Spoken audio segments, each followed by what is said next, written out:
Boa noite. Hoje nós damos início à matéria de Teoria da Contabilidade. Meu nome é a professora Cláudia Vasconcelos Silva. Num primeiro momento, nós vamos estar falando dos antecedentes históricos da contabilidade. Quer dizer, nós vamos começar bem dos assuntos da onde a contabilidade surgiu e no momento atual, aonde e qual a sua finalidade.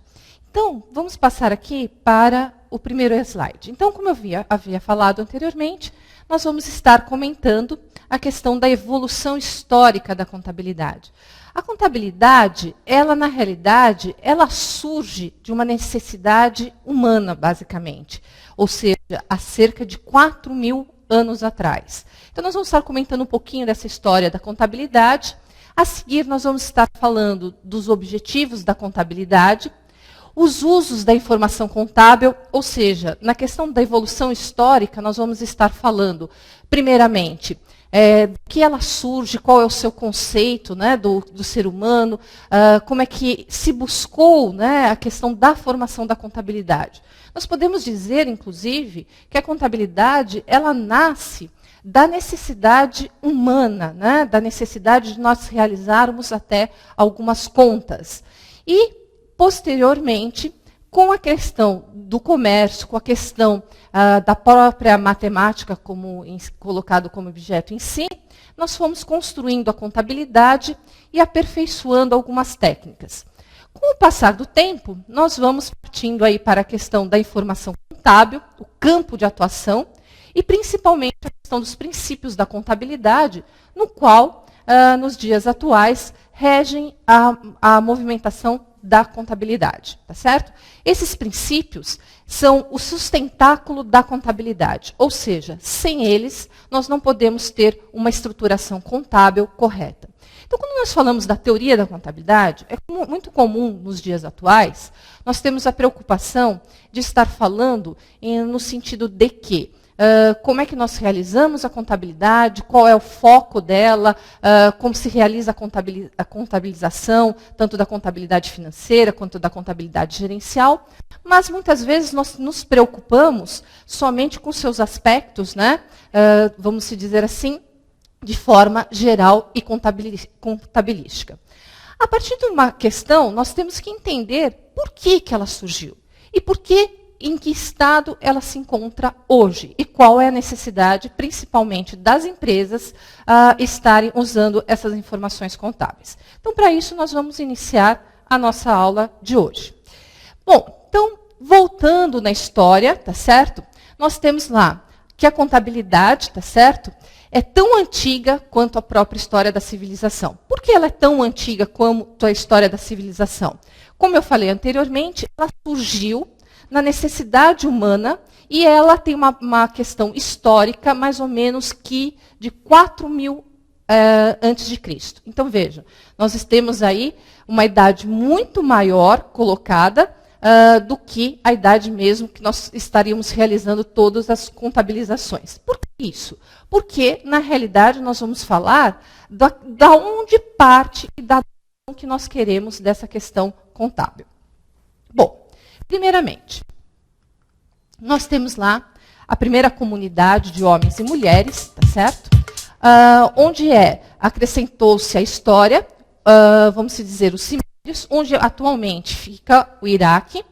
E esses cimérios criou-se o conceito de deuses, fabricação dos primeiros instrumentos agrícolas e tentativas iniciais de organização de cidades. Então, nesse primeiro momento, é que se vê a necessidade de alguns meios de registrar, tá certo? Ou seja, estar se realizando algumas questões escritas e também a contagem. Então, devemos aos sumérios rudimentos de cooperativismo, fabricação de vidro, a primeira civilização que conseguiu registrar a própria história. Talvez, até antes, nós tivéssemos uma questão de estar registrando algo. Mas, devido à história, nós só sabemos que a primeira civilização que nós conseguimos registrar foram os sumérios. Foi deles a ideia de criar alguns símbolos. Esses símbolos representam sons vocais que através de uma determinada escrita. Essa escrita era marcada, inclusive, através, tá certo? De tabletes úmidos em barro, tá certo? Como é colocado aqui exposto na figura que nós temos, como um estilete em forma de cunha. Ou seja, a ideia primeira era registrar o quê? Alguma questão de formação numérica? Não, não existia isso. Era registrar a história desse povo, tá certo? Através de símbolos. A partir deste momento, né, começou-se a questão do que nós podemos dizer no conceito de sílabas, colocação de desenvolvimento de diferentes sílabas. Mas a questão de contagem, a questão numérica, vamos dizer assim, era colocada de 1 a 1. O que quer dizer isso? Que, por exemplo, no caso nós vamos exemplificar a seguinte, a contagem de ovelhas. Como é que nós faríamos isso? Nós faríamos de 1 a 1. Então, colocando o elemento 1, tá certo? Uma ovelha, 2 ovelhas, 3 ovelhas, 4 ovelhas. Então, vejam, nada de um conceito aperfeiçoado da contabilidade ou mesmo da matemática. O conceito de estar acrescentando devido à quantidade de, vamos dizer assim, ovelhas que nós tivéssemos. Então, o conceito era a base 1. Então, aqui, nesse slide, nós colocamos bem uma figuração. Então, o que nós precisávamos naquele problema? Era surgir o quê? Que de manhã, esses pastores que encaminhavam as suas ovelhas para o campo, como é que eles saberiam que ao final do dia, tá certo? Nós teríamos a mesma quantidade de ovelhas que retornaram. Era um problema. Se nós pensarmos hoje, talvez a nossa condição, logicamente, comparada com antigamente, faria uma questão muito mais simplificada. Mas para eles, naquele momento, era o quê? Quantificar quantas ovelhas saíram para a pastagem e quantas ovelhas voltavam dessa pastagem. Então, essa contagem era feita do quê? De 1 a 1, simbolizado muitas vezes através de pedrinhas, onde eles faziam a contagem de pedrinhas de 1 a 1, representando cada ovelha uma determinada pedrinha. Então, se nós tínhamos lá 30 pedrinhas, essas 30 pedrinhas representariam as 30 ovelhas que saíram para a pastagem. Vejam, uma fórmula bem simplificada, tá certo? De estar fazendo qualquer inventário. Bom, então a solução pela manhã, o pastor fazia um montinho de pedras, como eu acabei de falar, colocando nela uma pedra para cada ovelha, no conceito 1. E aí, se eu tivesse 2 ovelhas, 3, 10, 15, 20 ovelhas, seria o somatório dessas pedrinhas. E isso era a primeira fórmula de cálculo. Poderíamos dizer que uma forma bem incipiente, tá certo? Mas aí nós estaríamos fazendo o quê? O conceito de inventário do patrimônio. Então, veja o seguinte, nessa questão, não basta nós dizermos o seguinte, a contabilidade, ela surge para o quê? Ela tem a finalidade da mensuração do patrimônio. Então, há cerca de 4.000 anos, surge essa ideia. Como é que nós vamos mensurar o nosso patrimônio? O que seria o nosso patrimônio naquela época? O nosso patrimônio seria a quantidade de ovelhas. E isso era muito representativo para o povo daquela época. Então, vejamos o seguinte. O que nós fizemos? Faríamos inventário de quantas ovelhas nós tínhamos por dia. E se nós perdemos, tá certo, durante o decorrer do dia, por alguma razão, um número de ovelhas. Ou se retornaram o total do nosso patrimônio. Bom, essa é a primeira ideia de patrimônio dentro das, vamos dizer assim, das colocações da contabilidade. Bom, isso foi há cerca de 4.000 anos, tá certo? Depois nós fomos lá colocando, aprimorando essa questão de conta, porque nós temos que pensar que há 4.000 anos antes de Cristo, nós não tínhamos nem a ideia da matemática, tá certo? Então, vem daí a questão que nós temos. Primeiro, um sulco na areia, colocando sementes secas e as contas até chegar 10. Então, é uma outra forma mais um pouquinho aprimorada, que ao invés de nós contarmos de 1 a 1, essa somatória dos números de 1 a 1 de sementes formariam 10, e aí nós colocaríamos pelo menos de 10 em 10 para facilitar a questão da contagem do nosso patrimônio. Daí a origem da palavra contar, tá certo? Bom, aí continuando, tá certo? E aqui é importante uma certa referência, a questão da questão de custos, que desde essa época já tínhamos a preocupação na cidade de Caldeia, onde viveu Abraão, personagem, tá certo, citado no livro de Gênesis, onde nós tínhamos documentos contábeis. Então, veja o seguinte, nessa época, nós começamos a verificar determinadas escritas que, logicamente, não seguem os padrões da atualidade, mas aí nós temos as primeiras referências do controle, ou seja, o controle do nosso inventário. E não só isso, também o controle do quê? Da mão de obra, o controle dos materiais utilizados, que hoje nós entendemos por custo direto. Isso significa que o quê? Que 4.000 anos antes de Cristo, o homem já se preocupava com a questão de custo. Ou seja, começou-se, então, voltando um pouquinho, com a questão de levantamento da quantidade de ovelhas que nós tínhamos, uma quantidade do nosso patrimônio, ou seja, ali de verificar a quantidade que nós tínhamos de ovelhas, se o nosso patrimônio a cada dia continuava o mesmo. Bom, continuando.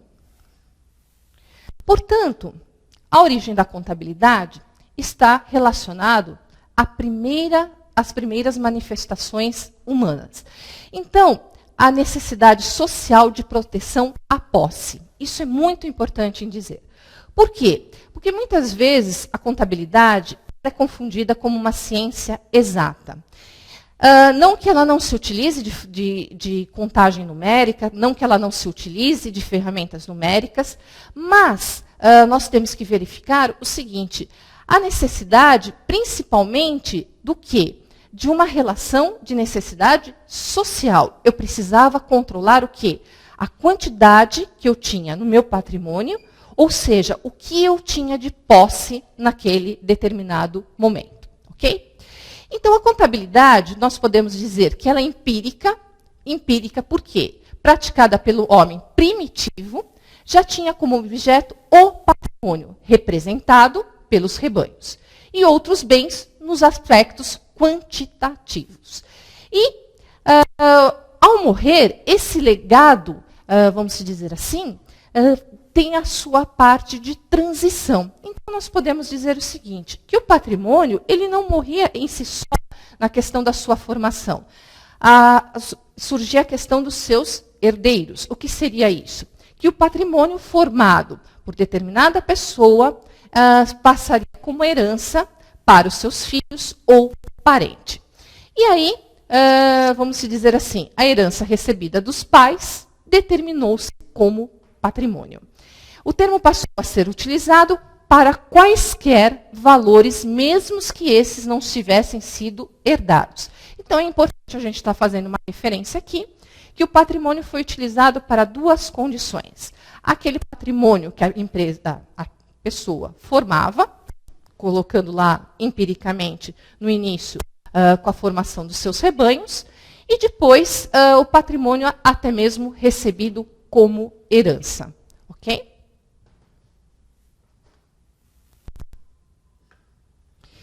Então, vejamos o seguinte. Então, a origem da contabilidade, no sentido de registrar uma transação, está ligada ao quê? Ao registro de comércio. Vejamos. Num primeiro momento, quando eu faço a contagem do patrimônio, poderia que até na contagem daquele rebanho, eu não estivesse utilizando ali para efeito comercial. Ou seja, num primeiro momento, eu estava fazendo a contagem das minhas ovelhas. Mas no segundo momento, nós temos a questão do surgimento do quê? Da prática do comércio. Através da prática do comércio, nós começamos a ter uma maior dificuldade, se não fosse através dos registros, tá certo?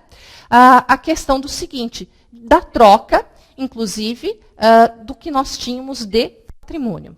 Por quê? Porque veja o seguinte, como é que nós iríamos saber como se efetuava a questão do patrimônio, quanto que restou do meu patrimônio, quanto eu posso vender, qual é a troca que eu vou executar, tá certo? E quanto que ficou, quanto que restou dessas trocas. Então eram registrados o quê? Registros ou relatórios sobre o fato. Vamos dar como exemplo a questão da ovelha. Se eu fizesse a troca ou a venda de uma ovelha, tá certo? Então vamos supor que inicialmente nós tivéssemos 30 ovelhas. Se nós fizermos a troca ou a venda, nós ficaríamos com quantas ovelhas? 29 ovelhas. Então vejamos o seguinte, esse fato deveria ser registrado, porque o patrimônio da pessoa deixava de ser o de 30 ovelhas e passaria a ser de quanto? 29, tá certo? Depois nós tivemos a questão do quê? Da cobrança de impostos, né?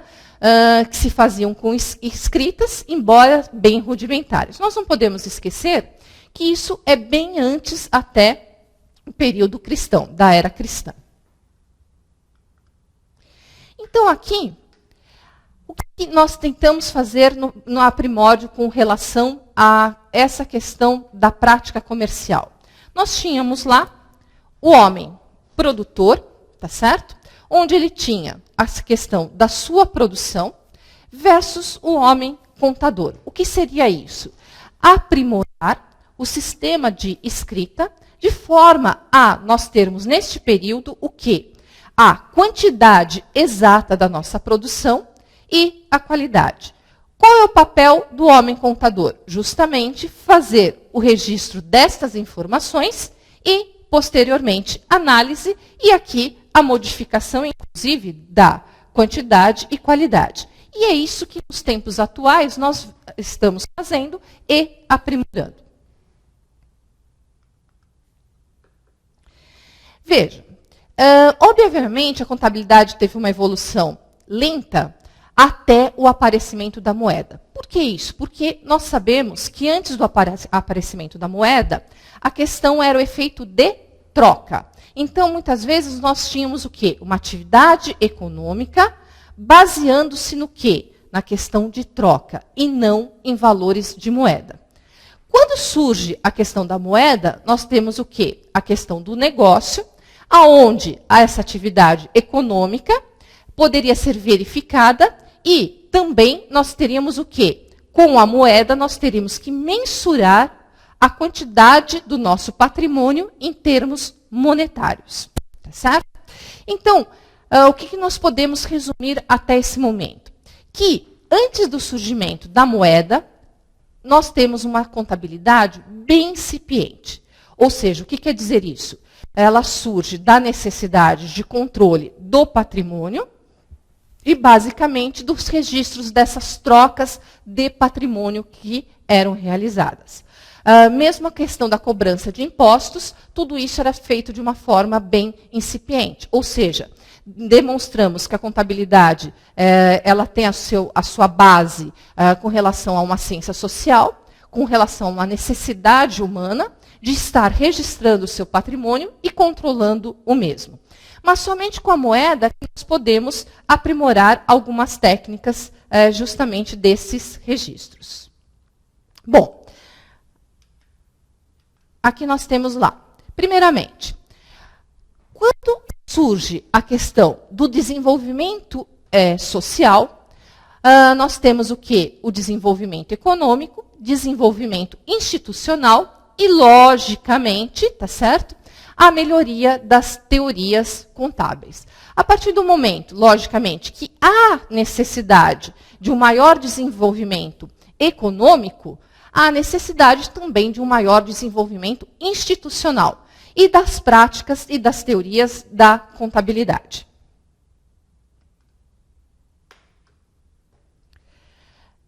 Bom, então nós temos lá uma coisa muito importante a ser relatada, que a contabilidade teve o seu nascimento, vamos dizer assim, ou o seu florescer, melhor dizendo, como uma disciplina adulta e completa nas cidades da Itália, Gênova, Florença e Pisa, entre outras.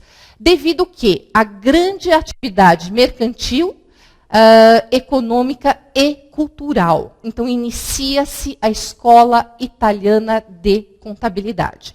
É muito importante estar salientando isso, porque é aqui que nós começamos realmente os primeiros registros contábeis, vamos dizer, aquilo que se coloca como uma escola.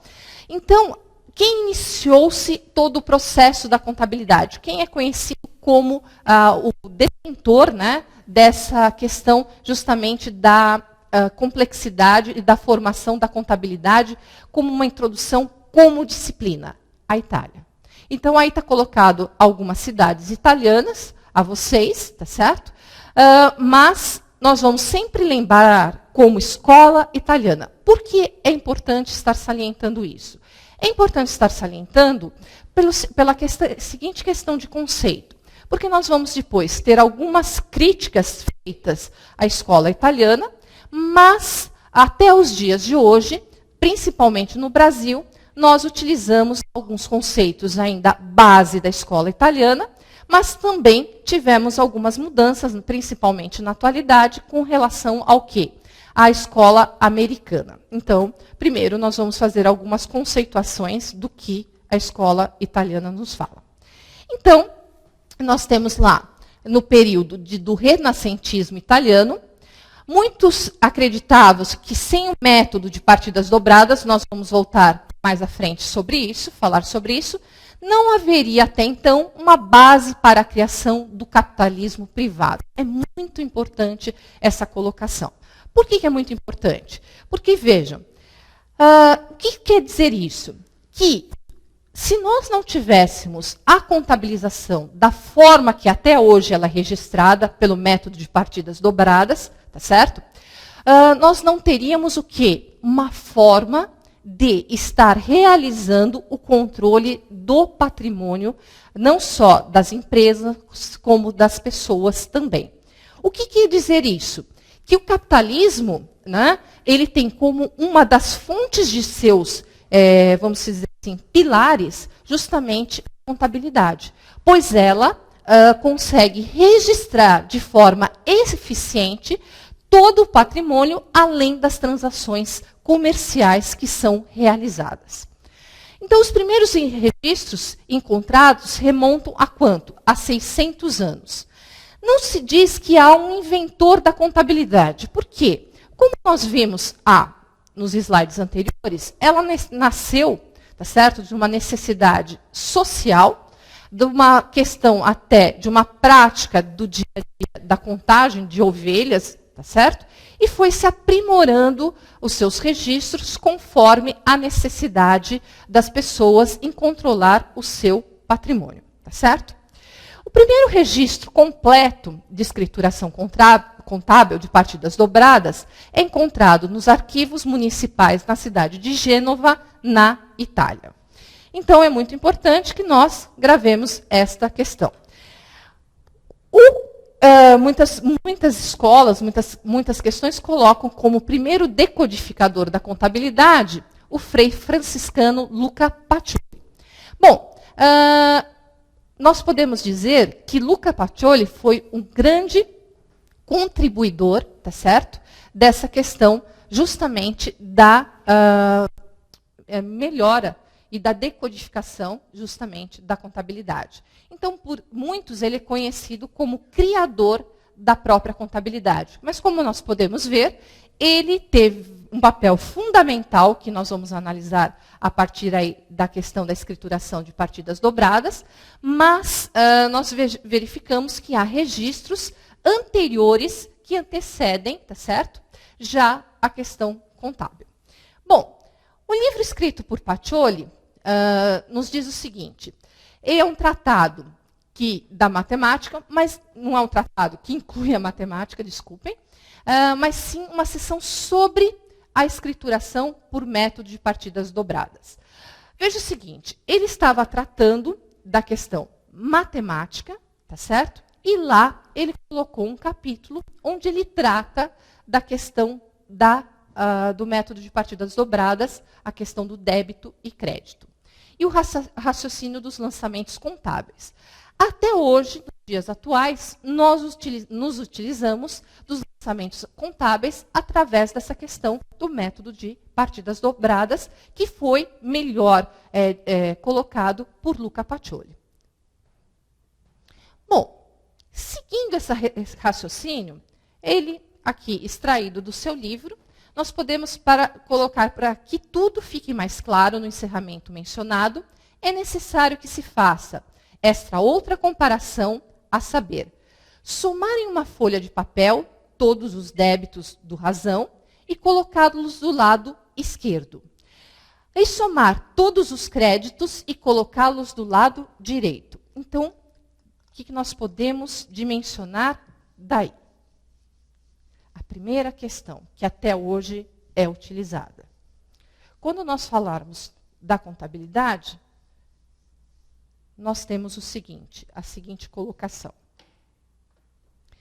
Que todos os débitos somados deveriam ser colocados ao quê? Ao lado esquerdo. E todos os créditos somados colocados do lado direito. Ok? Então, isso vem até hoje a ser utilizado principalmente na formação do balanço, tá certo? Onde nós temos que as duas somas de débito, então, a somatória de todos os débitos deverá corresponder à somatória de todos os créditos. Exemplificando, se nós tivermos uma somatória de 100 mil de débitos, isso deverá corresponder a uma somatória de 100 mil de créditos. Bom, continuando. Então, nós temos aqui algumas colocações. Primeiro, os créditos serão lançados do quê? Do lado direito do balanço. E os débitos deverão ser colocados do lado esquerdo. Bom, todas as partidas, lançamentos contábeis, devem ser feitos em dobro, a crédito e a débito. O que quer dizer isso? Deve ser feito em dobro. Que todo débito corresponderá a um crédito e todo crédito corresponderá a um débito, e vice-versa. Então, não existe um lançamento unilateral. Existe um lançamento que todo débito deverá corresponder a um ou mais créditos, ou um crédito deverá corresponder a um ou mais débitos, desde que a somatória de débitos e créditos sejam iguais. Esse seria a base, né, da questão justamente dos lançamentos contábeis. Além disso, no lançamento contábil deve conter, para que saibamos, a data da operação. Por que é importante essa conceituação da data da operação? É importante essa conceituação da data da operação, porque nós vamos saber quando foi registrado. Quando equivale aquele lançamento contábil? Ele equivale a um lançamento de 20, 10, 5 ou um lançamento atual? A soma da operação, então, por exemplo, se nós estamos executando uma venda, uma compra de um bem, tá certo? Então, nós devemos estar colocando lá a operação aqui que equivale a um débito e aqui que equivale a um crédito. E o histórico? O que representaria o histórico? Representaria o que nós estamos efetuando naquela transação contábil. Exemplificando, a empresa adquiriu um imóvel e realizou o seu pagamento em dinheiro. Esse seria o histórico que a empresa está colocando. Ou seja, ela está dizendo ali em que data a empresa realizou a operação, qual é o valor dessa operação e o que ela representa. Apesar de nós termos aqui representado já pelo débito e crédito ao que nós temos lá na transação contábil, mas o histórico é muito elucidativo no sentido de esclarecer da melhor forma possível aquele lançamento contábil.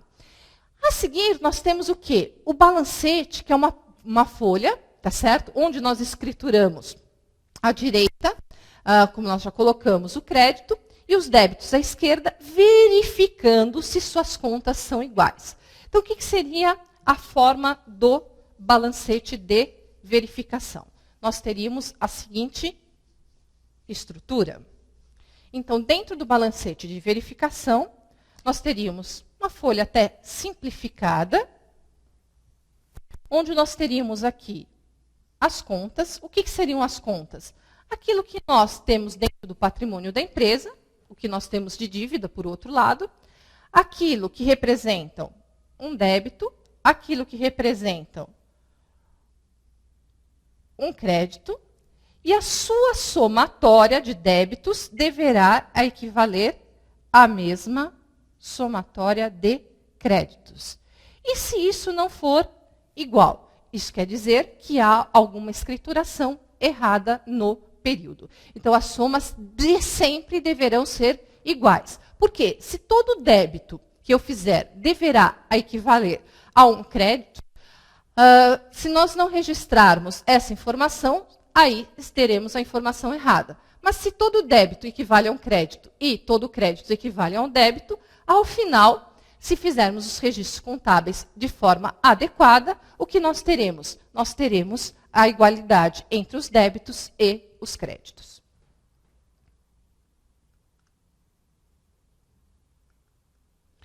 Primeira colocação da contabilidade. A conta caixa é sempre uma conta devedora ou saldada. O que quer dizer isso? Que a conta caixa sempre será uma conta com saldo devedor. Então, a conta caixa sempre será uma conta com saldo devedor, ou então com saldo zerado. Quer dizer o quê? Que nós já saldamos todos aquilo que nós tínhamos de dívidas a serem realizadas. Sexto, debitar e creditar com permissão dos interessados. Ou seja, nós só vamos realizar a questão dos lançamentos contábeis desde que seja o quê? De interesse daqueles que nós estamos realizando a contabilidade. Sétimo, os lançamentos devem ser feitos em uma só moeda. Isso é muito importante estar ressaltando. Por que é muito importante estar ressaltando? Pelo seguinte, nós temos lá, vamos principalmente na atualidade, muitas transações que são feitas. Por exemplo, eu estou comprando uma mercadoria em dólar. Essa moeda trazida para o Brasil, nós temos um valor de uma aquisição em dólar. Mas ao ser registrada contabilmente, ou a débito ou a crédito, tá certo? A sua informação deverá ser colocada o quê? Na moeda original do país. Então, aqui nós teremos o quê? Sempre nós vamos ter uma padronização da moeda corrente daquele balanço.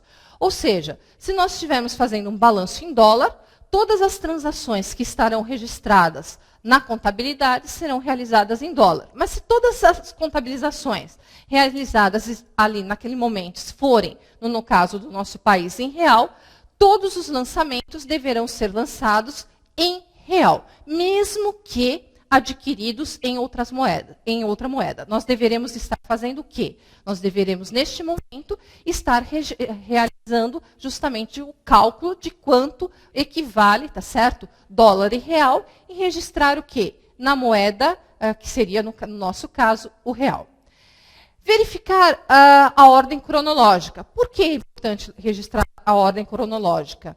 É importante registrar a ordem cronológica porque, justamente, como nós colocamos, nós precisamos, no slide anterior, voltando lá na questão do slide anterior,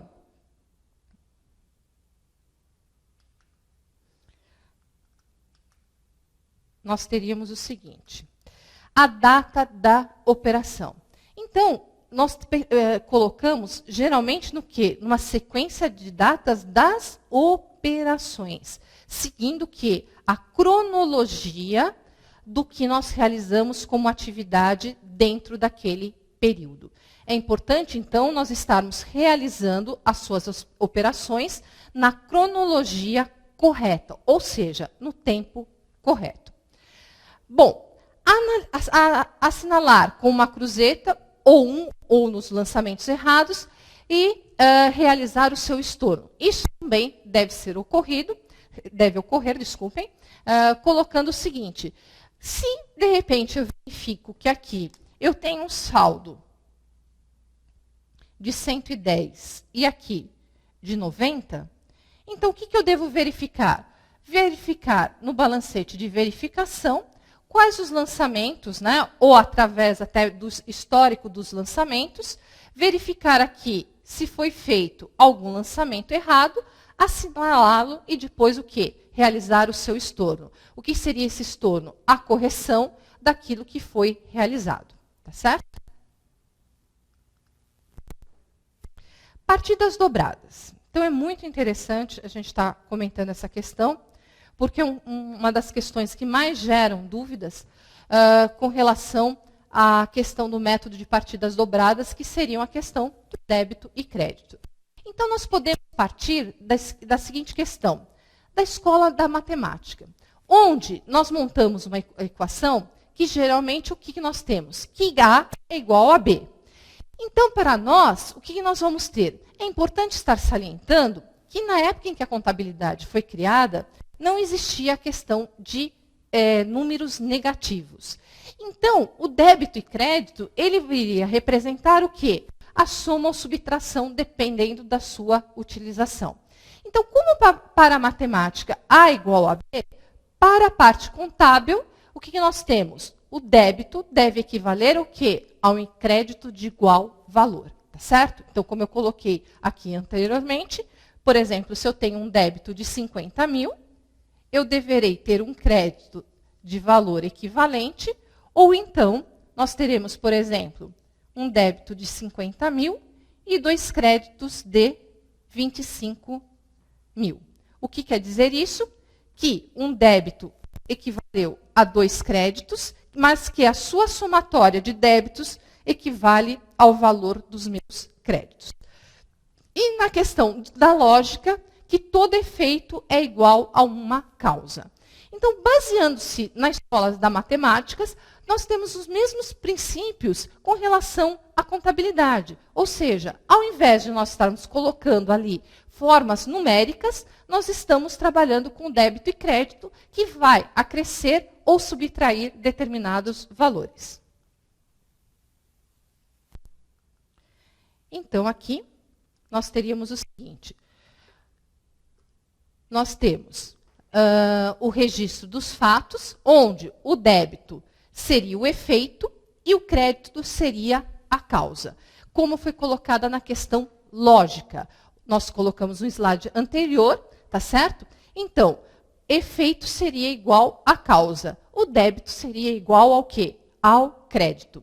Um valor identificado à causa e o mesmo valor identificado como efeito. Como eu coloquei aqui no primeiro exemplo.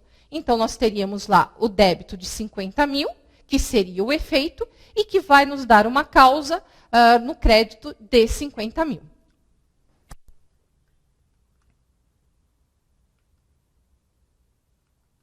Então, aqui, passando para uma exemplificação. Então, nós temos lá, exemplo, a empresa adquire mercadorias e as paga à vista. O que quer dizer isso? Que elas pagam em dinheiro. Aí nós vamos como registrar esta contabilização. Nós vamos registrar esta contabilização da seguinte forma. Primeiro, nós vamos registrar o nosso efeito, que seria o débito, tá certo? Que seria o quê? Aquisição de mercadorias.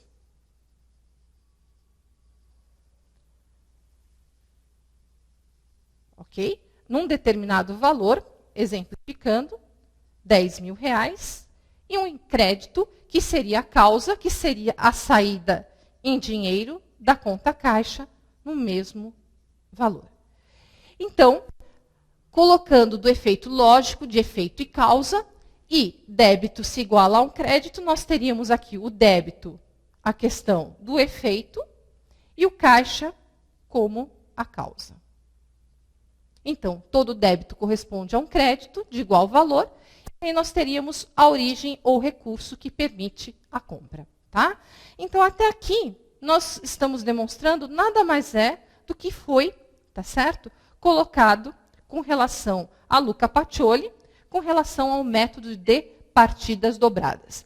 Por que utilizar o débito e crédito? Como eu falei anteriormente, não existia, tá certo? A questão de números negativos, ok? Então, essa questão de números negativos, pela indisponibilidade de nós trabalharmos com números negativos na época da contabilidade, onde nós já tínhamos o método de partidas dobradas, impossibilitou que muitas vezes nós transacionássemos com outros fatores aqui. Então, desde que foi criada a contabilidade, ela, dependendo da conta, da transação, o débito e o crédito será utilizado para subtração ou para a soma de todas as questões patrimoniais da empresa, inclusive para os valores de resultado. As contas T, que a gente chama, são desenvolvidas para indicar aumentos de um lado e reduções do outro. O que seria da conta T? Como conhecido, na atualidade, por muitos, de razonete contábil. Então, a conta T é uma forma simplificada de nós estarmos realizando a operação contábil. Nós teríamos, então, o que nós chamamos de T, que é conhecido também por razonete, tá certo? Onde sempre ao lado que nós temos lá, nós vamos ter um aumento ou uma redução, tá certo? De determinada conta. Então, a conta T nada mais é do que uma forma de nós estarmos simplificando a forma de contabilização. E o saldo é obtido pelo quê? O aumento menos a redução. Aí nós teríamos um saldo de valores. Isso aí foi criado, tá certo? Foi colocado justamente durante o período lá por Luca Pacioli na escrituração contábil. Então, durante o século XVI, o principal objetivo da contabilidade era produzir informação para o proprietário e, geralmente, um proprietário único. Por que é muito importante nós estarmos aqui colocando essa questão? É muito importante porque pensemos no seguinte, isso remonta do século XVI. Então, qual o principal objetivo da contabilidade? O principal objetivo da contabilidade já no século XVI era produzir o quê? Informação. Se nós voltarmos no tempo, nós vamos mensurar a questão lá atrás, que a principal preocupação da contagem de ovelhas era o quê? O controle da informação de quantas ovelhas eu tinha. Então, desde o primeiro momento que nós pensamos nos registros da contabilidade, nós pensamos no seguinte, que a finalidade da contabilidade é produzir uma informação que, no caso, primeiramente, para o proprietário, que nós poderíamos dizer que seria um proprietário único, tá certo? E que, na atualidade, também a finalidade da contabilidade, uma das grandes finalidades da contabilidade, é fornecer informação, mas alterando aí, não só para o proprietário, mas para várias outras pessoas que se interessem pelo patrimônio de determinada instituição. E não só pelo patrimônio de determinada instituição, mas também devemos ressaltar que a contabilidade pode ser utilizada também para a formação do patrimônio da pessoa física. Então, nesse momento, o que era colocado? Não era feita a distinção clara, então, muito importante também de se ressaltar, que na época, no século XVI, não havia uma distinção clara entre o patrimônio do negócio e o patrimônio pessoal. Então, é importante dizer, naquela época, tá certo? Na origem da questão dos aspectos contábeis, não havia essa distinção. Exemplificando, então vamos supor, se eu tivesse um negócio, esse negócio era confundido com o meu patrimônio pessoal. Ou seja, o dinheiro estaria somente em um lugar. Seria o patrimônio pessoal com o patrimônio do seu negócio. Nós precisamos deixar bem claro que hoje há uma diferenciação. Não existe mais essa colocação. Que hoje nós deveremos fazer uma distinção entre o patrimônio pessoal e o patrimônio de negócio. Ou seja, na atualidade, os dois patrimônios não devem se misturar para que eu tenha uma contabilização correta. Conceito de exercício contábil em funcionamento. Não havia unidade monetária estável. Bom, aqui, como nós verificamos, o que nós utilizamos na atualidade? Na atualidade, nós partimos do pressuposto de uma moeda constante dentro dos nossos registros contábeis. Ali, por muitas vezes, nós não termos ainda a consideração da unidade monetária, nós não teríamos essa uniformidade.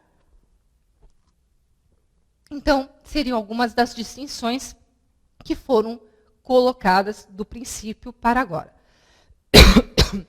Voltando na questão anterior, é importante nós dizermos o seguinte, que, na atualidade, nós levamos o conceito de débito e crédito, levamos a questão do conceito T, tá certo?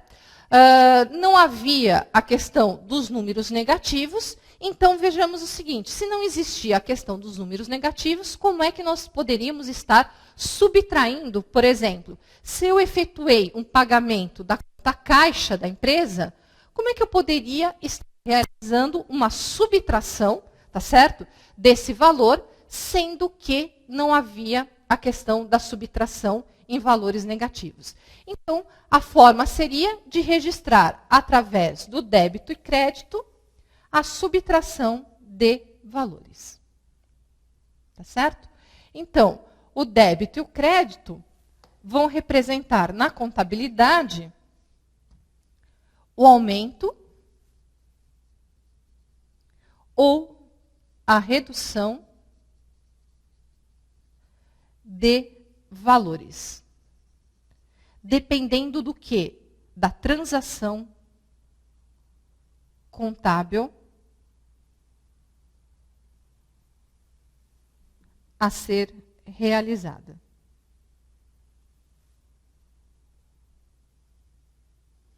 Bom, então, é importante, né? Em 1544, matemáticos como o alemão Michael Steyr considerava números negativos como absurdos. Então, vejamos o seguinte, isso muito depois, tá certo? Foi a questão da questão colocada dos números negativos. No mundo antigo, então aqui tem uma síntese, né, colocados de algumas formas. Lá, desde os primórdios da civilização até mais ou menos 1202 da era cristã, autoria de Leonardo Pisano, um compêndio sobre cálculo comercial. No mundo medieval, a questão da publicação do trabalho de Luca Pacioli. Então, aqui é bom ter um entendimento. Aqui nós tínhamos a questão dos registros da contabilidade. Aqui, na contabilidade do mundo medieval, nós tivemos lá a introdução de alguns critérios dos métodos de partidas dobradas com relação à questão do Luca Pacioli. E depois nós fomos ampliando aí, historicamente, tá certo? Em 1494, até a publicação, inclusive, de alguns outros trabalhos. E a contabilidade do mundo científico de 1840 até os nossos dias. Então, aí, a partir daí, surgiram algumas modificações. Então, aqui foram colocados a vocês algumas dessas colocações que se resumem no slide anterior. Em 1493, os turcos tomam Constantinopla, formando a imigração dos grandes sábios bizantinos, principalmente para a Itália. Em 1492, a descoberta da América. Em 1517, a reforma religiosa com Lutero, que é a questão da formação dos protestantes, que imigraram em grande parte para a América. Então, vejamos, nesse período, até aquele determinado momento, nós tínhamos ali a formação, principalmente na Europa, principalmente na Itália, né, a questão da contabilidade. Com o passar dos anos, principalmente com a mudança da sociedade, principalmente com a mudança e a descoberta da América, com a mudança de muitos para a América, nós vamos começar a ter outras formas distintas de formação de sociedades ou até mesmo de países, tá certo? E a partir daí, justamente, que nós começamos a ter determinadas mudanças de pensamento. Então, aqui seria mais por um histórico colocado para vocês. Para Francisco Villa, a contabilidade implicava em conhecer a natureza, os detalhes, as normas, as leis e as práticas que regiam as matérias administradas, ou seja, o patrimônio, o pensamento patrimonialista.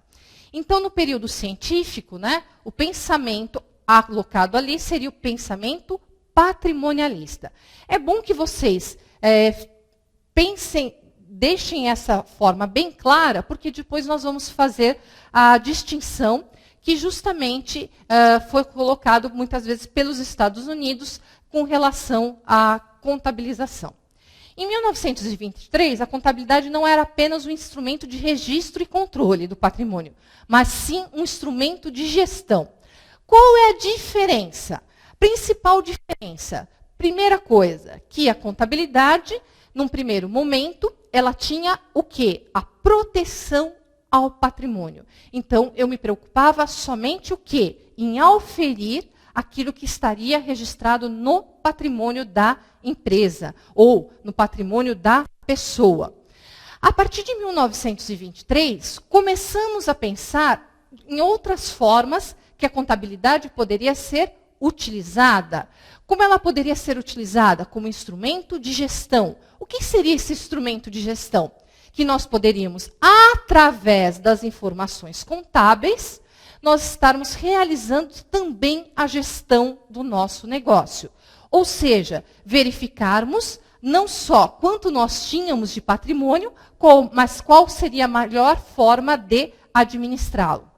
A partir de 1920, inicia-se a predominância norte-americana pela estrutura econômica e pela pesquisa e formação da AAPA, American Association of Public Accountants. Então, a partir daqui, nós temos lá, tá certo? Uma preocupação justamente com a gestão. Então, nós tínhamos uma ênfase aí. Então, principalmente colocando essa questão, nós tínhamos uma ênfase maior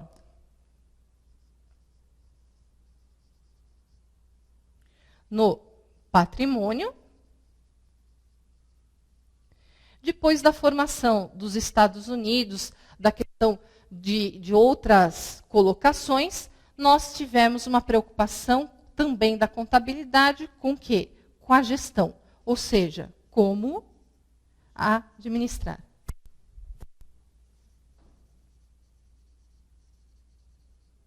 Certo? Não somente registrar, mas também como administrar, tá certo? A teoria contábil avança com relação às necessidades complexas da sociedade, então aí nós vamos tendo novas necessidades da sociedade. A escola italiana começa a decair devido ao culto à personalidade, ou seja, principalmente a forma, né? Ou seja, eu estaria mais preocupado em realizar a contabilização em virtude da questão somente de auferir o nosso patrimônio, ao invés de nos estar preocupando em maior parte em fornecer uma informação adequada e correta, do qual nós poderíamos ter uma melhoria da gestão do negócio. A ascensão de contabilistas alemães e ingleses, tá certo? Principalmente em auditorias. Excessiva ênfase das contas, então, como eu estava colocando, tornando a contabilidade extremamente inflexível, que é necessária principalmente para a contabilidade gerencial. Então, aqui é um ponto a ser salientado do seguinte: a contabilidade, ela não muda a sua estrutura contábil na formação de débito e crédito, não é isso que visa a questão da gestão, certo? Mas ela visa o quê? Um aprimoramento, tá certo? Destas informações contábeis. Ou seja, a partir deste momento, surge a necessidade não só de registrar as informações, tá certo? Mas também de fazer uso de uma forma mais flexível dessas informações. Por que isso? Então, aqui temos a questão da distinção daquilo que nós chamamos de contabilidade geral societária para o uso da informação pela contabilidade gerencial. Então, baseando-se naqueles dados, naquelas informações, naqueles conceitos colocados pela contabilidade geral, da formação dos relatórios de forma através do débito e crédito, nós teríamos o quê? Através dessas informações, nós poderíamos reunir relatórios dos quais nós faríamos uso no nosso dia a dia para uma melhor gestão da empresa. A questão da auditoria, que até hoje é relatado, que é utilizado, e que muitas vezes é obrigatório, nós temos a questão das auditorias que viriam justamente a verificar se as informações contábeis estariam corretas e adequadas. E a contabilidade gerencial, que torna o quê? Mais flexível o uso das informações contábeis.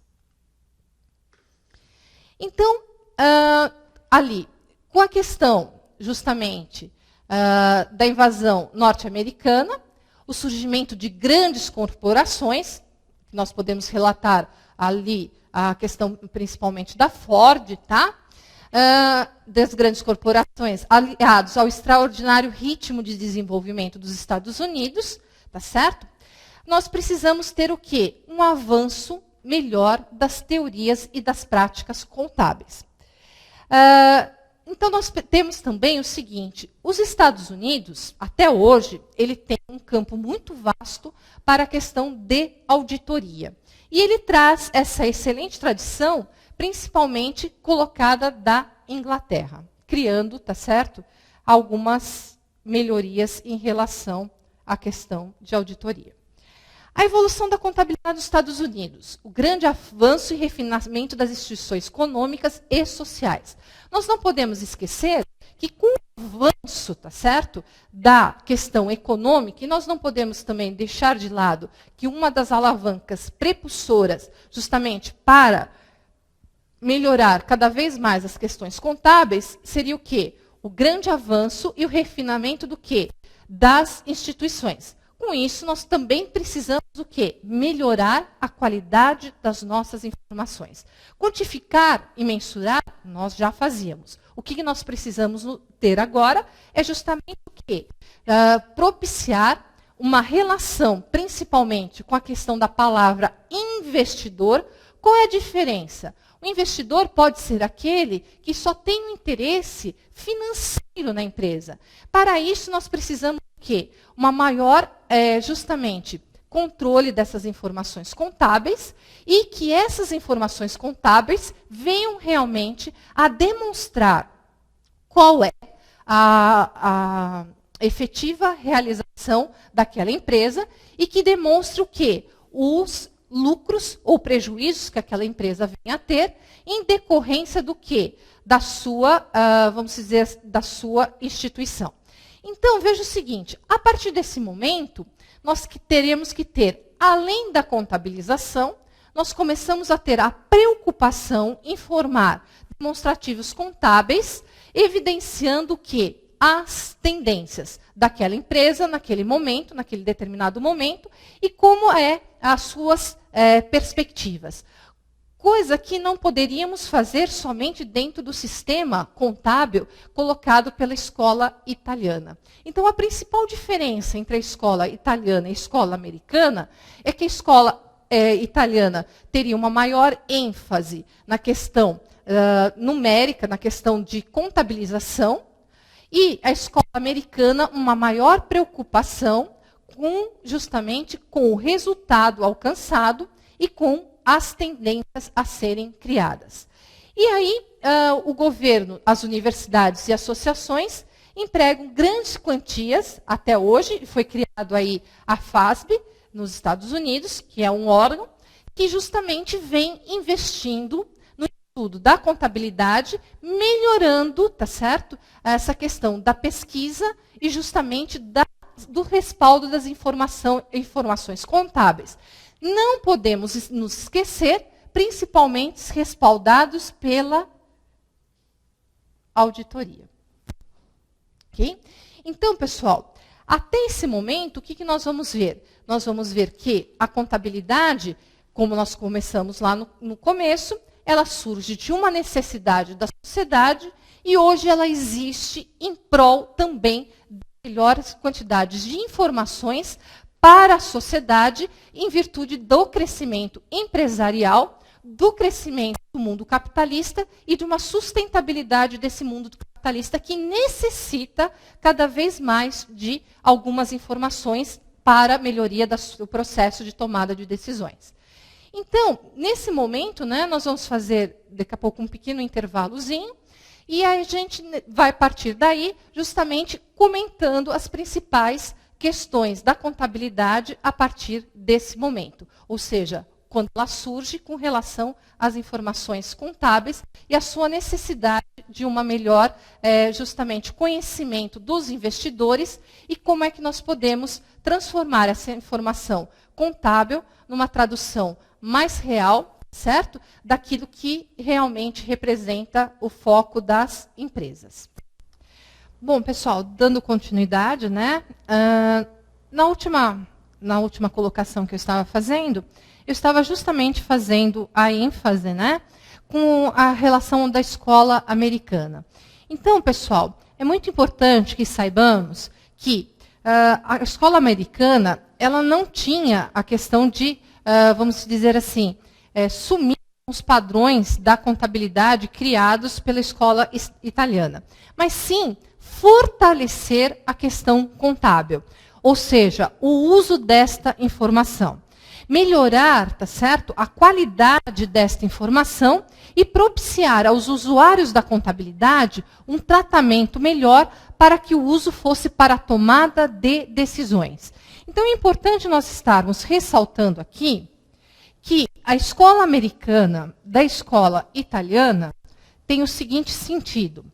Da escola italiana, nós tínhamos uma maior prática e preocupação com a ênfase nas questões de contabilização, na forma, né? Nós podemos dizer, e já nas questões das escolas americanas, a maior ênfase era auxiliar no processo de tomada de decisões. Para isso, né, nós temos também a questão da contabilidade gerencial.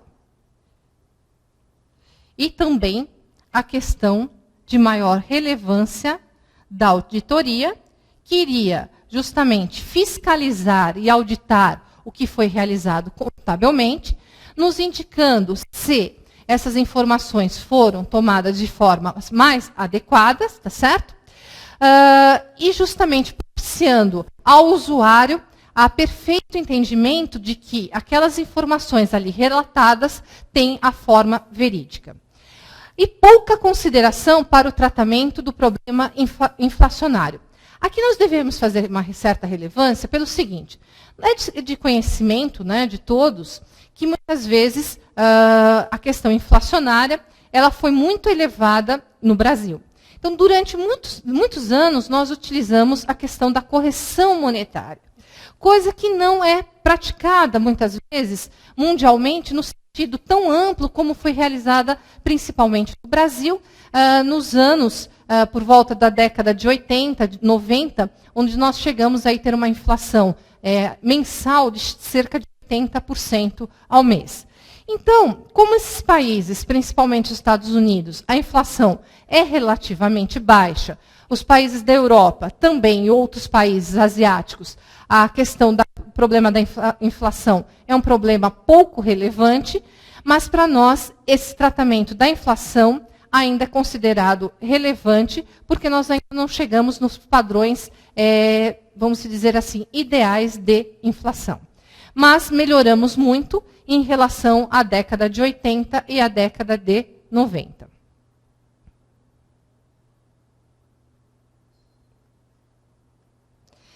Bom, então aqui nós temos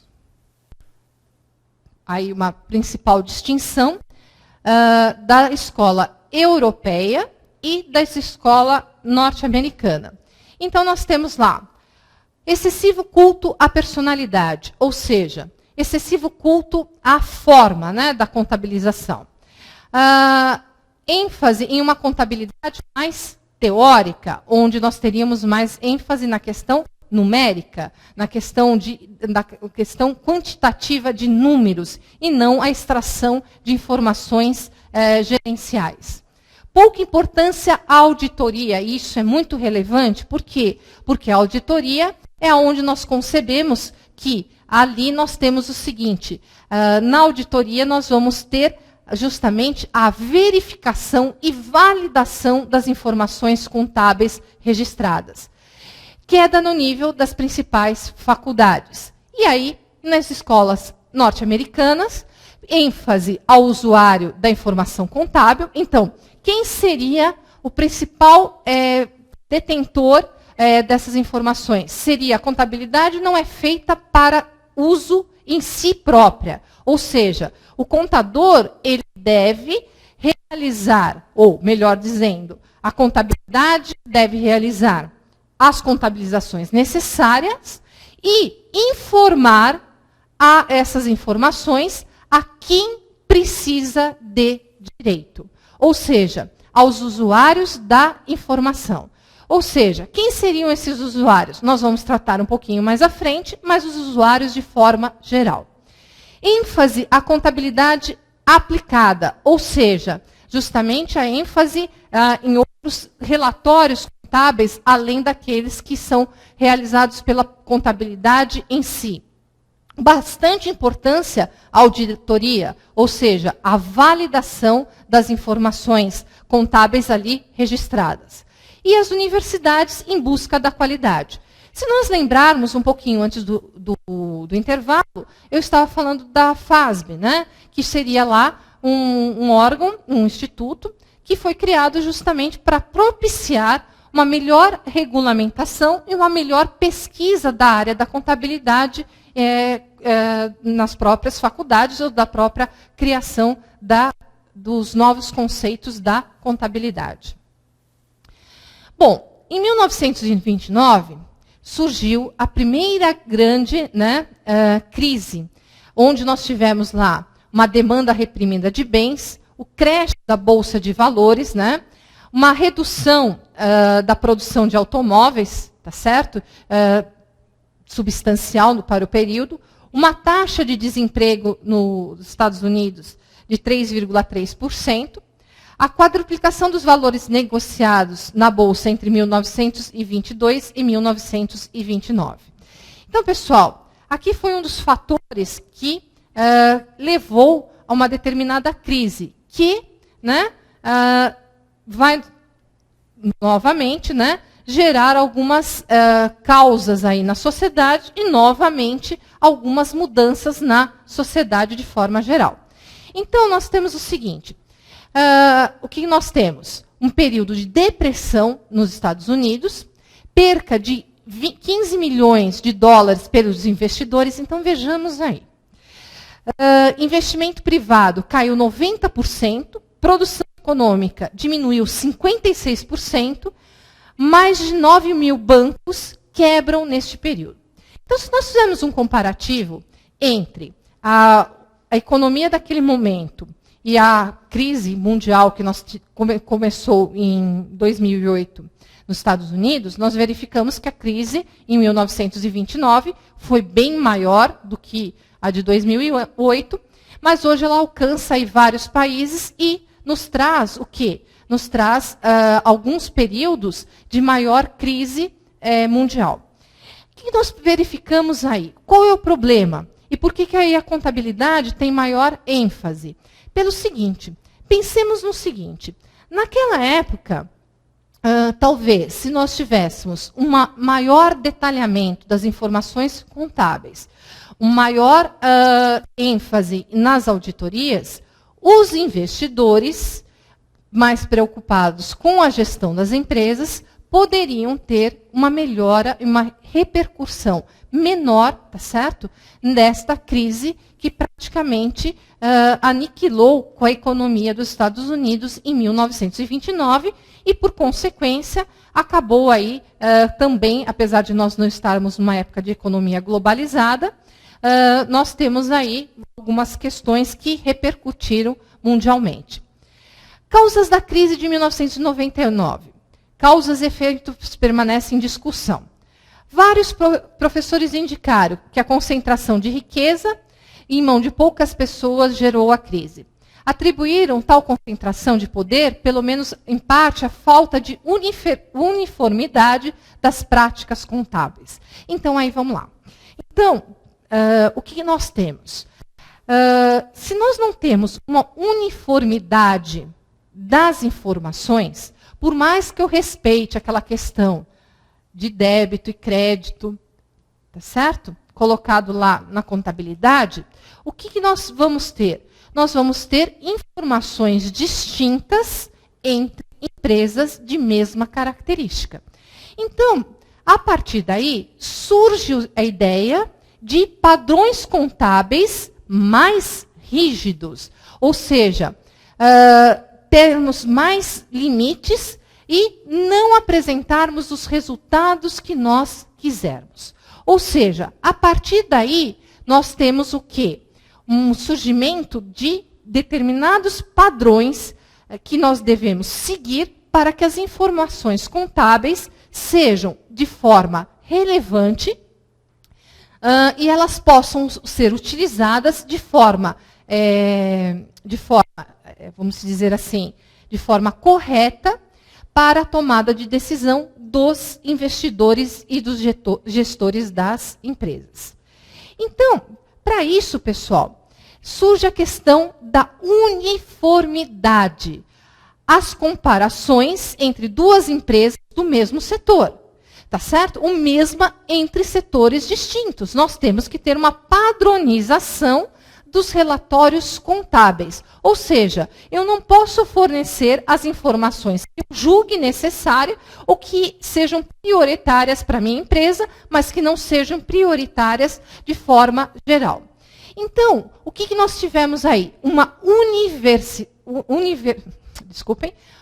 uniformização das informações contábeis. Ou seja, vamos padronizar como deverão ser esses relatórios e para que nós possamos olhar para empresas do mesmo setor ou empresas de setores distintos e podemos obter o quê? O mesmo resultado, ou seja, saibamos como é que a empresa se utilizou dos recursos que ela tinha, como ela obteve esses recursos e como eles foram aplicados na empresa e que resultado ela obteve. Isso foi proposto pelo sócio da Arthur Andersen, né, que hoje é uma das, vamos dizer, consultorias aí, uma das consultorias que prevalece aí mundialmente. Depois da crise, críticas principalmente nas contabilizações das depreciações e consolidações que praticamente inexistiam regras. O que seria a depreciação? A depreciação é aquele valor que nós, quando temos um bem,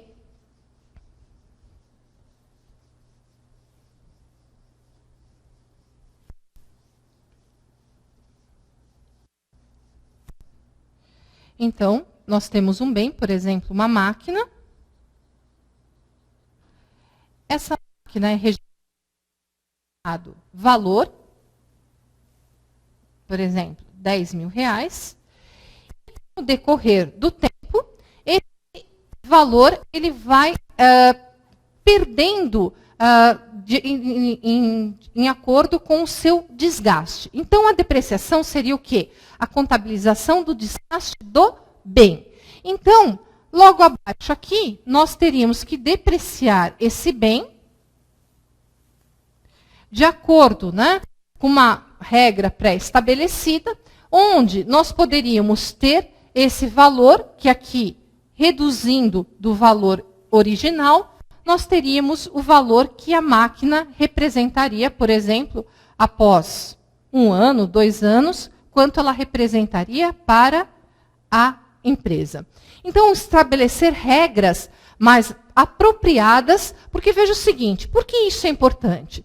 Porque é importante porque lá no ativo da empresa estará registrado o quê? Os bens patrimoniais da empresa. Dentro do ativo o quê? Imobilizado. Se eu não fizer nenhuma depreciação desse bem, eu terei como indicação que esse bem, após 3, 4 anos de uso, ele terá o valor contábil de R$10.000. Ou seja, o que eu estou informando para o meu investidor ou para aquele que quer a informação da empresa? Que o meu patrimônio, na realidade, é maior do que o é na realidade. E isso estará propiciando o quê? Induzindo a um erro de gestão. Ou seja, eu poderei dizer que eu tenho 10 mil de patrimônio, enquanto, na verdade, se não foi feita nenhuma depreciação, e se feita a depreciação que deve ser realizada para contabilizar justamente esse desgaste do bem, nós teremos o quê? O valor de R$8.000. Outra questão. As empresas se recusavam a informar os métodos que estavam empregando. Então, por exemplo, com relação à depreciação, uma máquina poderia estar sendo depreciada mais rapidamente, menos rapidamente, porque aí vejam o seguinte, eu poderia estar dizendo que, novamente, o meu bem estava com um valor maior do que na realidade ou era, dependendo do método de depreciação que eu utilizasse. Se recusavam também a divulgar o valor das receitas, com receio de ajudar os seus concorrentes. Ou seja, a informação poderia favorecer e desfavorecer a empresa. Por quê? Porque se eu estou informando qual é o valor da minha receita, eu tenho como ter um controle melhor se eu estou vendendo ou não, mais ou menos. Tá certo? Em consequência disso, o que nós temos? Nós temos um maior controle. Ao passo que, se nós não informamos, não temos essa informação, também não fornecemos essa informação, nós não temos como saber como também estão os nossos concorrentes. Então, é uma forma que nós não temos para a nossa empresa, mas os nossos concorrentes não têm e nem nós teremos essa informação. E isso é muito ruim para o controle de qualquer aspecto empresarial. Pressão enorme para o fornecimento e compreensão das demonstrações contábeis aos acionistas. Então, vejamos o seguinte. Os acionistas são aqueles que colocam dinheiro na empresa. Sem o seu dinheiro, é praticamente impossível você estar formando aquela atividade empresarial. Como eles são detentores, tá certo, do primeiro investimento, eles precisam também de informações que lhes deem clareza da situação econômica e financeira da empresa. Finalizando, a obrigatoriedade dos pareceres de auditoria. Por que aí se tornou tão relevante? Uma das profissões mais valorizadas nos Estados Unidos é a questão do auditor. É aquele que vai validar as informações contábeis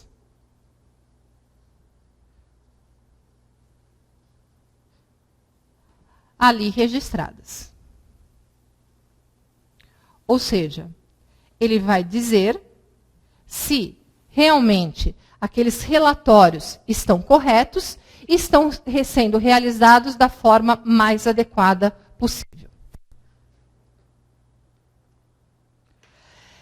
Questão das fraudes. Então, vejam, se nós não temos a figura de uma auditoria relevante perante as empresas, o que nós temos? Nós temos a questão de um maior número de fraudes. O que quer dizer isso? Que nós temos uma maior questão de insegurança nas informações contábeis ali projetadas. Então, o que nós temos ali? Nós temos que um relatório, mais ou menos uma síntese feita pela revista Exame em 2000, a respeito de fraudes, 81% das empresas brasileiras já foram vítimas de algum tipo de fraude. Então, vejamos, 81%. Seguido, nós temos aí a questão do Canadá, que também 57%, e a Argentina, 42%. Nos Estados Unidos, as fraudes causam prejuízos anuais de cerca de 400 bilhões, ou seja, 6% da receita das empresas. Então, o que nós validamos aí? A questão de cada vez mais o papel da auditoria e da validação dessas informações contábeis. Por quê? Quanto mais empresas nós tivermos auditadas, maior grau de confiabilidade nessas informações nós teremos. Nós tivemos, inclusive, alguns escândalos nos Estados Unidos, que gera aí uma discussão recente sobre o rodízio, inclusive até mesmo no Brasil, com relação às empresas de auditoria. Ou seja, as empresas de auditoria não poderiam permanecer por tempo indeterminado auditando a mesma empresa. Ou seja, num período de 2, 3, 4 anos, nós deveríamos trocar aquelas empresas que estariam sendo auditadas por outras empresas de auditoria. Para o quê? Para não criar vínculo entre a empresa auditada e a empresa, vamos dizer, que está realizando essa auditoria, para minimizar essa questão de fraudes. Mas é importante ressaltar que aqui no Brasil, nós não temos a obrigatoriedade de auditoria, a não ser nas empresas de capital aberto, SAs, e em algumas empresas limitadas que têm um patrimônio superior a 12 milhões. E aí nós vamos entrar no conceito de algumas doutrinas inseridas por escolas do pensamento contábil. Então, primeiro, a questão contista. Define a contabilidade como a ciência das contas, né? Fez parecer que a contabilidade é uma ciência de números. O próprio nome já diz, né? Ciência das contas. Por isso que muitas vezes há uma confusão com relação à questão da contabilidade ser uma ciência exata. Por quê? Por ela trabalhar com números, ela seria uma ciência exata. Como nós vimos lá no começo, ela nasce de uma necessidade social. Através de números, nós vamos fazendo a contagem de determinadas atividades empresariais e, por isso, a sua utilização numérica. Mas nós não podemos dizer que é uma ciência que só tem ênfase nas contas. Por quê? Porque, na realidade, ela também vai utilizar esses valores que foram contabilizados para a gestão das empresas. Então, nós começamos com o respectivo valor das contabilizações, da conta. Mas a finalidade da contabilidade não é só registrar números, e sim fornecer relatórios dos quais nós podemos o quê? Estar utilizando essas informações e extrair dali a questão de administração e gestão da empresa. Controlista limita a contabilidade em função do controle das entidades, interfez com a teoria da administração. O que nós teríamos aí? Aí sim, um uso, tá certo, das entidades, das questões numéricas formadas pela contabilização dos números, mas também, tá certo, com uma interface, tá certo, melhor dizendo, com relação à gestão com a teoria da administração. Então, como gerir, né, a atividade empresarial utilizando-se dessas informações da contabilidade. Personalista. Lembremos que a contabilidade italiana, ela se baseava na forma personalista. Ou seja, enfatiza a relação jurídica entre as pessoas com o objetivo da contabilidade. Interface com o direito, ênfase na posse. Surgiu principalmente com a contestação do contismo. Nós não podemos esquecer que a contabilidade e a questão normativa do direito, ela nasce na Itália. Então, por isso que nós temos aí a questão personalista, tá certo? Das pessoas com o objetivo da contabilidade. O que seria isso? Seria uma face da contabilidade muito ligada com a questão do objetivo de relação jurídica, não só com relação jurídica, ou seja, não teria uma ênfase na questão da gestão, mas sim da personalidade jurídica. É como se nós estivéssemos criando a informação para a própria empresa. Mas a empresa, por si só, não gera informações para a sua gestão. Nós teremos relatórios ali que, se não utilizados, de que valia eles têm. Tá certo? E assim, da lista, define a contabilidade com a ciência da administração da entidade. Surgiu contestando o pensamento personalista, então é bom aqui nós colocarmos que, justamente, a questão da contabilidade aziendalista, ela vem contrapor essa questão personalista da contabilidade italiana. Então, a escola americana utiliza-se muito dessa questão. Ou seja, define a contabilidade como a ciência da administração da entidade. O que é entidade? É a empresa. Surgiu contestando o pensamento personalista com o argumento que não bastava possuir meios, mas esses meios necessariamente eram utilizados para satisfazer necessidades, interface com as teorias econômicas. Então, nós podemos dizer, pessoal, que a contabilidade, ela surge não só, tá certo? Ou na atualidade, não tem somente um parâmetro em si só, mas nós temos aqui a entidade que vai interagir com o quê? Com a questão administrativa das empresas, como essas empresas são administradas, tá certo? E também com os fatores econômicos. Por quê? Porque os fatores econômicos interferem diretamente na entidade e na tomada de decisão da administração das empresas. Ou seja, se eu estou em crise, se eu não estou em crise, como é que está sendo gerida a minha empresa, qual a receita, como eu devo propiciar investimentos ou não investimentos na empresa, ou seja, como é que eu vou administrar a empresa me baseando o quê? Que no momento, tá certo? Em virtude dos dados informados pela contabilidade e em virtude dos fatos gerados pela economia, nós temos o quê? Uma propensão ao crescimento ou uma recessão econômica que poderá interferir ou não na atividade empresarial. Dessa forma, unindo estas três teorias, nós poderíamos ter uma maior flexibilidade na tomada de decisões de uma empresa. Tá certo?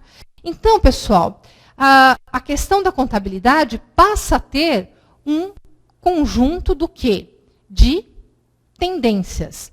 Que seria o quê? Justamente melhorar as informações, respaldar os gestores da empresa e justamente, baseados nos fatores econômicos e do controle contábil, propiciasse o quê? Um melhor entendimento do patrimônio e quais as decisões que eu teria para resguardar esse patrimônio da empresa. Azienda, em italiano, representa o quê? Fazenda. Azienda é o patrimônio sofrendo constantes ações de natureza econômica e do elemento humano. Então, foi como eu coloquei aqui para vocês. Ou seja, a entidade, tá certo? A azienda, como queiram, vai sofrer aqui constantes alterações, dependendo do quê? Das decisões tomadas pela área administrativa, ou seja, pela gestão empresarial, tá certo? E também pelos fatores econômicos. Ou seja, nós estamos em crise ou nós estamos num período de expansão. Tudo isso vai interferir diretamente naquilo que nós vamos ter como resultado da nossa atividade empresarial. Ok? Então, pode-se entender a Hacienda como o correspondente contábil do antigo conceito econômico de organização, chamada de instituição nos meios públicos. Esse conceito teve origem quando os economistas clássicos definiram 3 fatores: capital, terra e trabalho. Não conseguiram explicar satisfatoriamente a geração de riquezas, principalmente a partir do surgimento de grandes corporações mercantis. Assim começou-se a introduzir a organização como 4º fator. Ou seja, eu precisaria ter o elemento da terra, precisaria ter o dinheiro e precisaria ter o trabalho humano. Mas isso por si só não transformaria aquilo num negócio de expansão fácil ou não. Ou seja, um negócio bem ou mal sucedido. Por aí se coloca o quê? A questão justamente da gestão dessas empresas. Ou seja, todas elas tinham os mesmos recursos, que seriam o quê? O capital da empresa, tá certo? Que seria a parte financeira da empresa. Nós teríamos mais o quê? Teríamos a questão da terra, que seria transformada, e do trabalho humano. Mas por si só, todos que tinham o mesmo capital, os mesmos elementos, não tinham o mesmo resultado. Daí começa-se a introduzir a questão de organização, como 4º fator, que seria justamente como que a administração interfere nessa utilização desse capital, dessa terra, do trabalho, ou seja, dessas riquezas, desses recursos, e produzem aí um melhor ou pior resultado dentro das organizações, tá certo?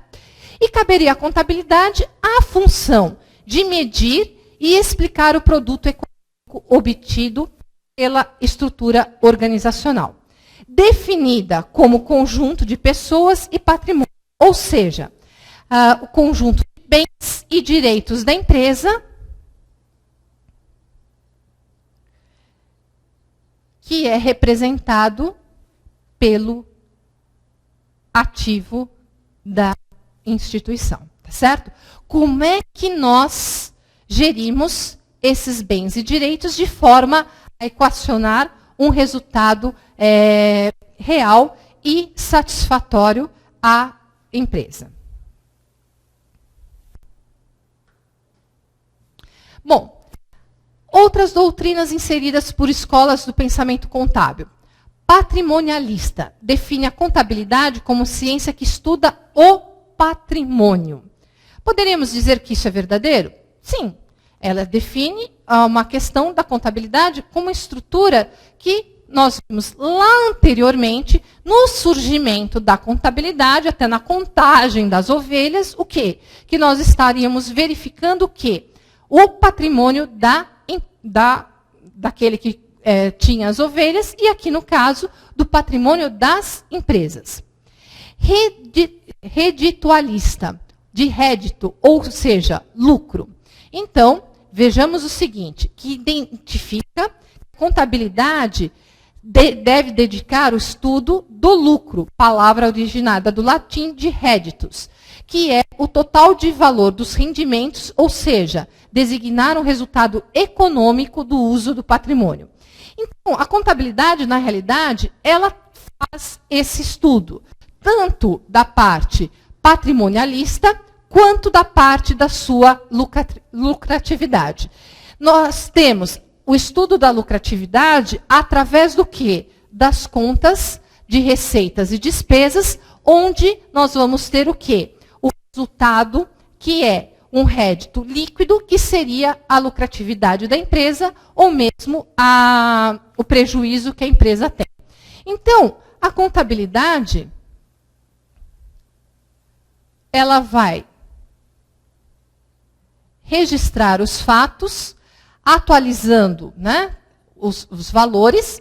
Além disso, ela vai o quê? Também analisar o patrimônio. Além desse patrimônio, o que ela vai estar registrando e analisando? O rédito, que seria o lucro da empresa, tá certo? Que faria parte da parte econômica da empresa. Outras doutrinas. Neopatrimonialista.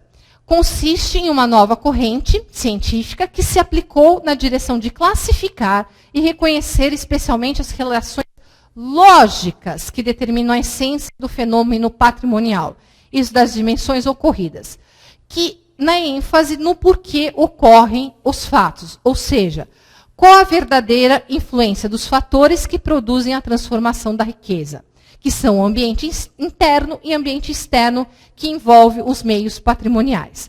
Então, vejamos o seguinte, nós estamos incluindo aí, na questão neopatrimonialista, uma série de questões, que seriam as influências, não só, vamos dizer, que nós verificamos anteriormente, que seriam os fatores econômicos,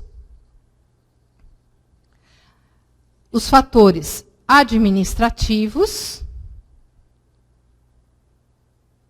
tá certo? Mas também a questão da sociedade, que temos lá através do estudo também da sociologia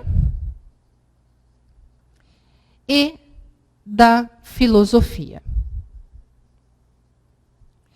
Então, como interagem, tá certo?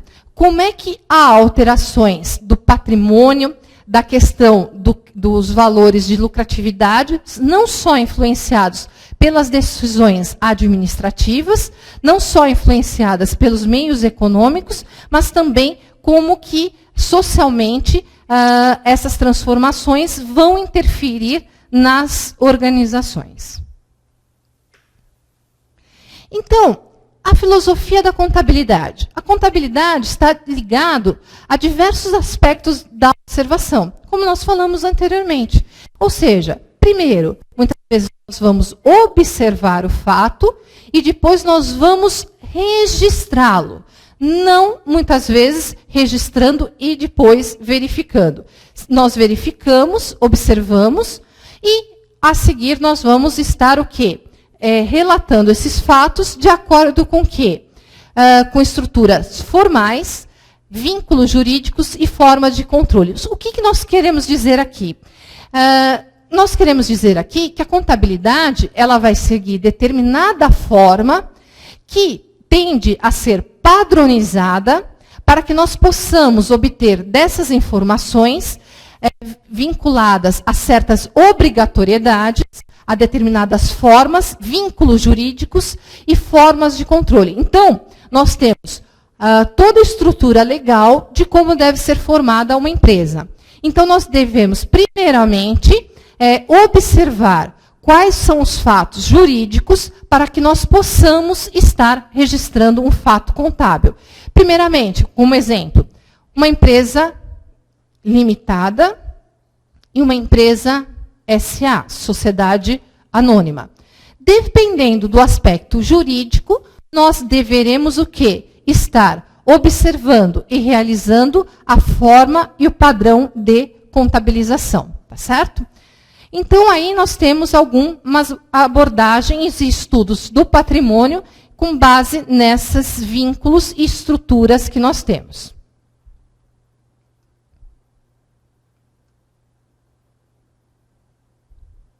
Bom, a filosofia da contabilidade. Fenômeno patrimonial seria tudo aquilo que acontece na riqueza, ou seja, tudo aquilo que vai gerar movimento ou transformações.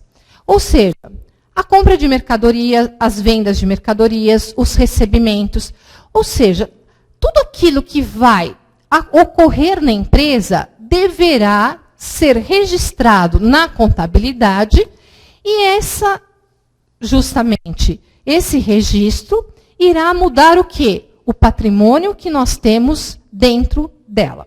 Exemplificando. Nós começamos aí com um capital de R$100.000. Ok? O valor desse patrimônio vai ser o quê? Utilizado nas empresas. Tá certo? Dependendo do resultado do rédito obtido, um resultado positivo ou negativo, esse patrimônio irá, aliás, através do lucro, nós iremos aumentar o patrimônio da empresa ou não. Se nós tivermos prejuízo, nós estaremos diminuindo o quê? O patrimônio ou os recursos, ou melhor dizendo, reduzindo os recursos destinados inicialmente para a empresa. Ok? Então, justamente, tudo aquilo que nós realizarmos no dia a dia da empresa irá modificar não só o seu patrimônio, mas também nos informará o que nós temos de riscos assumidos dentro da empresa, o endividamento que a empresa está assumindo, o que ela deve estar ocorrendo aí dentro da sua questão de contas, vamos dizer, fatores positivos e negativos. E aí, isso deverá ser gerido e administrado pelos gestores da empresa com a finalidade de obter os melhores resultados da organização. Aqui, mais a título até de curiosidade, no Brasil, nós temos a influência na implementação da contabilidade pela Escola Álvares Penteado, em 1902, que se baseia principalmente na escola italiana. Em 1946, vejam aí, quase cerca de 40 anos posteriores, nós temos a instalação do curso de Ciências Contábeis e Atuariais na USP, que começou a verdadeira pesquisa no setor envolvendo a escola americana. Então, por cerca de 40 anos, né, nós tivemos aí, basicamente, pouco envolvimento nas questões que nós acabamos de comentar, que seria uma maior ênfase na padronização. O que nós teríamos mais ênfase que nós colocamos lá atrás? Justamente na questão da contabilização das contas e não na questão de resultados e tomada de decisões. Nós temos aí os órgãos de classe no Brasil, que seria o Conselho Federal de Contabilidade, os conselhos regionais que atuam em cada estado, tá certo? O IBRACON, que seria o Instituto de Auditores Independentes do Brasil, que justamente regula a questão de auditoria. Os sindicatos, que assessoram de forma a estar propiciando aí a questão contábil dos contadores, daqueles que exercem a profissão contábil, tá certo?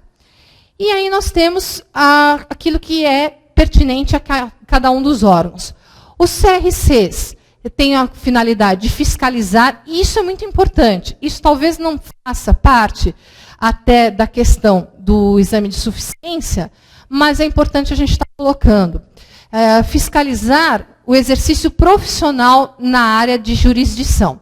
Quer dizer o seguinte, pessoal, que não basta, né, nós estarmos exercendo a profissão de forma adequada. Nós estamos submetidos ao CRC, e, por exemplo, o CRC de São Paulo, que além de arrecadar, ele vai fiscalizar aquilo que nós estamos executando como profissionais.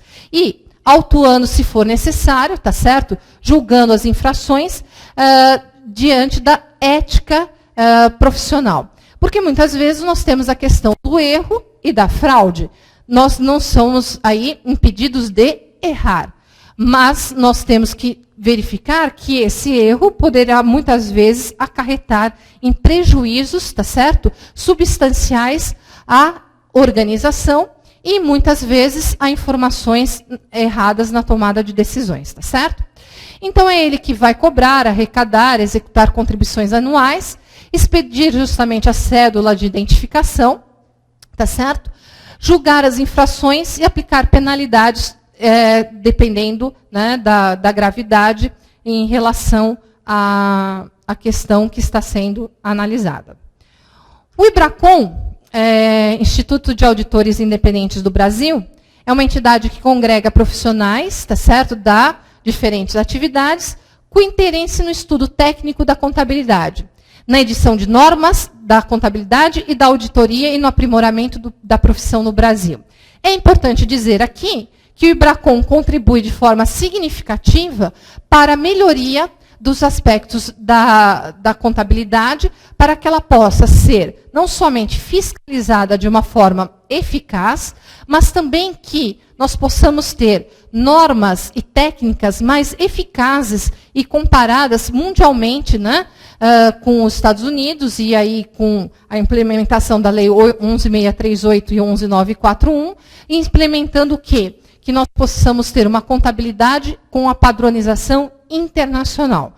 Então, o Instituto de Auditores Independentes vem auxiliar também nesse sentido, não só aí auxiliando a questão dos auditores independentes, tá certo? Que congrega também alguns outros profissionais. Também, ela, com essas normas técnicas, ela vem o quê? Também fiscalizar e propiciar uma padronização das informações e dos relatórios que os auditores o fazem. Ou seja, quando eu vou auditar uma empresa, eu devo também me deter se estou seguindo ou não as normas e padrões relativos à auditoria. Os sindicatos são entidades de livres associações previstas na Constituição de 1988, que congregam empregados, empregadores, têm como finalidade a defesa dos direitos e interesses coletivos, individuais e questões jurídicas ou administrativas. É bom identificar que os sindicatos também eles vão justamente contribuir para que a classe dos contabilistas, de forma geral, possam estar exercendo a sua profissão de forma mais livre e tenhamos também um apoio aí, principalmente com alguns cursos, com algumas padronizações, algumas questões de interesses, não somente dos empregados, mas também dos empregadores de forma geral.